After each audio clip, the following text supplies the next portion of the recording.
മതി. ഇടുക്കി മലയോരത്തും കടുത്ത വരൾച്ചയും ചൂടുമൊക്കെയാണ് അനുഭവപ്പെടുന്നത്. ഓരോ ജലസ്രോതസ്സും സംരക്ഷിക്കേണ്ടതിന്റെ വലിയ പ്രാധാന്യമാണ് ഈ വേനൽക്കാലം നമ്മളെ ഓരോ ദിവസവും ഓർമ്മപ്പെടുത്തിക്കൊണ്ടിരിക്കുന്നത്. അതിന്റെ ഒരു നേർക്കാഴ്ചയിലേക്ക് നമുക്കൊന്ന് പോകണം. ജലക്ഷാമം രൂക്ഷമായപ്പോൾ നാട്ടുകാരുടെ നേതൃത്വത്തിൽ നടത്തിയ പരിശ്രമത്തിനൊടുവിൽ കണ്ടെത്തിയതാകട്ടെ അമൂല്യമായ ഒരു ജലശേഖരമാണ്. ഇടുക്കി തൂക്കുപാലം മാർക്കറ്റിനുള്ളിൽ പതിറ്റാണ്ടുകളായി ഉപയോഗശൂന്യമായി കിടന്ന കിണറാണ് നാട്ടുകാർ ശുചീകരിച്ചത്. വെള്ളത്തിനായി നാട്ടിലെങ്ങും എല്ലാവരും നെട്ടോട്ടം ഓടുമ്പോൾ നിറഞ്ഞു കവിഞ്ഞു കിടക്കുന്ന ഒരു കിണറിന്റെ കാഴ്ച, അതൊരു കുളിർമയല്ലേ? കണ്ടുവരാം.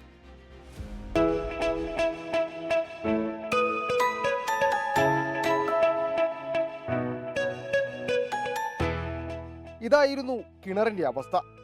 ഇവിടെ ഇങ്ങനെ ഒരു കിണറുണ്ടെന്ന് പോലും ഒറ്റനോട്ടത്തിൽ കണ്ടുപിടിക്കുവാൻ കഴിയില്ല. എന്നാൽ ജലക്ഷാമം രൂക്ഷമായതോടെ നാട്ടുകാര് കിണർ തപ്പി കണ്ടെത്തി. പിന്നെ ഒട്ടും താമസമുണ്ടായിരുന്നില്ല. നാട്ടുകാരുടെ നേതൃത്വത്തിൽ തന്നെ കാട് വെട്ടിത്തെളിച്ച കിണറ്റിലെ വെള്ളവും ശുചീകരിച്ചു. ഇപ്പോൾ ഒരു നാട്ടിലെ ആകെ കുടിവെള്ളക്ഷാമത്തിന് പരിഹാരം കാണാൻ കഴിയുന്ന തരത്തിൽ ശുദ്ധജല സമൃദ്ധമാണ് ഈ കിണർ. കുടിവെള്ളം എന്ന് പറയുമ്പോൾ ശരിക്കും പറഞ്ഞാൽ അത് കണ്ടെത്തുക എന്നുള്ളത് വളരെ ദയനീയമായ അവസ്ഥയാണ്. കാരണം കല്ലാർ പുഴ പോലും വറ്റി വരണ്ടുപോയി. അപ്പോൾ ആ ഒരു സാഹചര്യത്തിൽ ഇതുപോലെ ഒരു കിണർ നമ്മുടെ ശ്രദ്ധയിൽപ്പെടുകയും അത് കഴിഞ്ഞ ദിവസം ഞങ്ങളൊരു കൂട്ടായ തീരുമാനത്തിലൂടെ അത് വൃത്തിയാക്കുകയും അപ്പോൾ ഏതാണ്ട് 10-18 അടി വെള്ളത്തോളം വീണ്ടും കാണുകയാണ് 2-3 ദിവസത്തിനുള്ളിൽ. അപ്പോൾ അത്രയ്ക്ക് ഉറവയുള്ള ഒരു കിണറാണത്. വരുന്ന ആളുകളിൽ കിണർ സംരക്ഷിച്ച് കുടിവെള്ള സ്രോതസ്സാക്കി മാറ്റുവാൻ പഞ്ചായത്ത് പദ്ധതിയും തയ്യാറാക്കുമെന്ന് അറിയിച്ചിട്ടുണ്ട്. ആ പ്രതീക്ഷയിലാണ് ഇപ്പോൾ നാട്ടുകാരുടെയും ചുമട്ടുതൊഴിലാളികളുടെയും നേതൃത്വത്തിലാണ് കിണർ ശുചീകരിച്ചിപ്പോൾ കുടിവെള്ള സ്രോതസ്സാക്കി മാറ്റിയത്.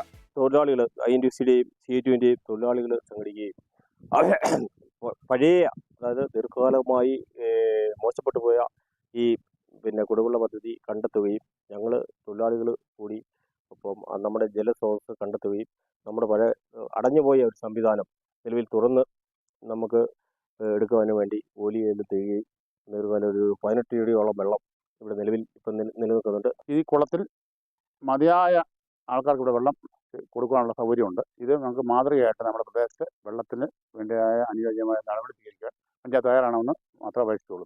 എന്തായാലും കുടിവെള്ളത്തിനായി നാട്ടിലെങ്ങും നെട്ടോട്ടം ഓടുമ്പോൾ തൊട്ടടുത്ത് ആരും കാണാതെ കിടന്ന കിണർ ശുദ്ധജല സ്രോതസ്സായി മാറിയപ്പോൾ നാട്ടുകാരും സന്തോഷത്തിലാണ്. കാരണം ഇനിയിപ്പോൾ വില കൊടുത്ത് കുടിവെള്ളം വാങ്ങേണ്ട ആവശ്യമില്ലല്ലോ.